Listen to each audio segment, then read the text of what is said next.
Kalagu ko na. Hindi, maganda lang ang pakiramdam ko, kaya feeling ko maganda talaga ako. Katulad ng aking alaga, si Miss Yu, maganda siya. Naging naging okay na yung kanyang balahibo.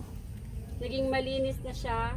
Nakakatulong talaga yung pagda-dust bath para maging okay yung kanyang pakiramdam. Kaya, hinayaan ko siya mag-dust bath dyan. Total naman, napapagpag rin naman yan pag gusto niya na maglinis ng katawan. Kaya, tingnan niyo siya. Ang ganda niya, oh. Ang ganda ng kanyang balahibo. Ang ganda ng kanyang tindig. Nagka-problema lang ako nito kasi nung mga nakarang araw, sobrang malakas yung ulan. Tapos, ang nangyari sa kanya, na-crop bound siya. Ay, hindi siya matunawan dito. Kaya pag ganun, hinihilot-hilot ko siya pag ganun. Hinihilot-hilot ko yung kanyang lieg. Kanya para malunok yung pagkain niya. Nagpupo ka pa, papakita kita sa kanila. Halika. Halika. Miss you. Yan naman si Miss Yu. Kalagun eh. Kaganda niya. Ito ay golden sweater from Rapapap Game Farm. Ganda niya, guys. Oh. Ganda niya. Shiny shimmering siya. Oh. Ito ang aking ipapalahi kasi hindi pwede sila Rudy. So, guys, ito na muna siya. Ang ganda ng tindig niyan. Ang ganda ng kanyang mukha. Oh. Pretty! Ganda-ganda mo naman. Wala mo yaku. Tapos sukuhin ko yung kanya magiging partner. Huwag kang magsalbay. Mabait tayo, mabait. Ito yung partner niya. Si Barbaro. Ayan. Isa siyang Iskulin Muff. Puti yung kulay niya. Nakita nyo na yan sila sa mga previous na mga video ng Barangay Dona kasi hiniram ko lang yan sa kanila. So, kanyang magiging husbandry yan. Tapos ito na. So, lilipat ko na sila doon sa aking lugar ng pagpapalahi. Kaya, let's go. Tada! Ready na sila.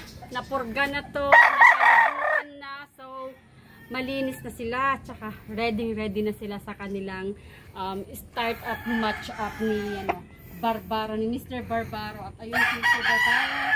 Ikaw ay akin ang ilalagay. So, nari kita dito sa baba. Kunin ko lang yung partner mo, okay? Diyan ka lang. Diyan ka lang.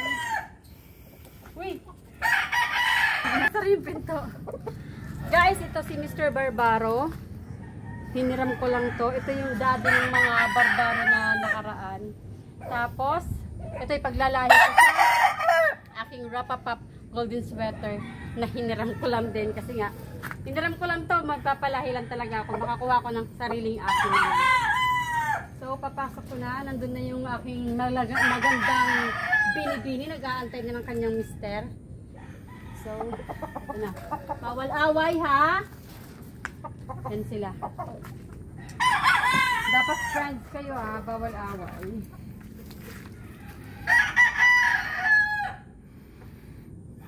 Ready na sila ha, parehas silang naligo, parehas na silang nakarga, parehas na silang nakarelax, parehas na silang nag-dust bath, mapogi at saka maganda yung aking mga palahi ngayon. Siyempre pogi din naman sila Rudy. Hindi lang talaga nag-match yung time kasi naglulugon sila pareho, so relax muna sila. Ito yung aking breeding facility, Pongga. Tapos, ready na yan sila. At isa na lang yung kulang at alam mo ba kung ano yun? Yung kanilang pagkain na merienda lang. So kukuha lang ako ng mga malunggay. Let's go. Ay, lako muna ito. Baka pagbalik ko wala na sila. Nalagot ako. Okay. Let's sa malunggay. Well. Ito na yung kanilang malunggay. Kuha na ako isang buong ganito. Mabilis naman silang tumubo kaya carry balls lang din sila.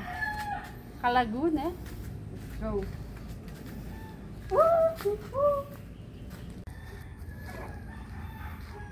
Dami ng pasalubong ko eh.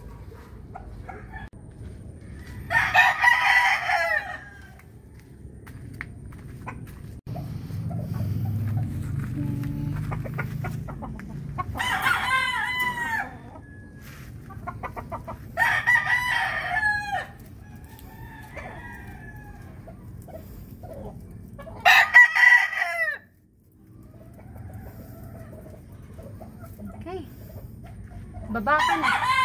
Sisyo baba ka, mga naka na. Oops. Ang ganda niyo namang tingnan. Parang ano kayo parang nagliligawan. Oh, oh. Mayroon pa silang two purpose pala yung malunggay. Kanilang ikutan pag maghabulan sila at saka pagkain. Uy. Pinakasan siya. Binakasan ka, kawawa ka naman. Ay, nag-check siya ng pugad. Yes. Oh. Kakalim yung pugad siya. Go. Ito naman si Mr. Barbaro, napaka-gentleman naman ito. Hindi naman siya nang aalas ka ng babae. Lumipat na naman siya sa taas. Ayaw niyang bumaba.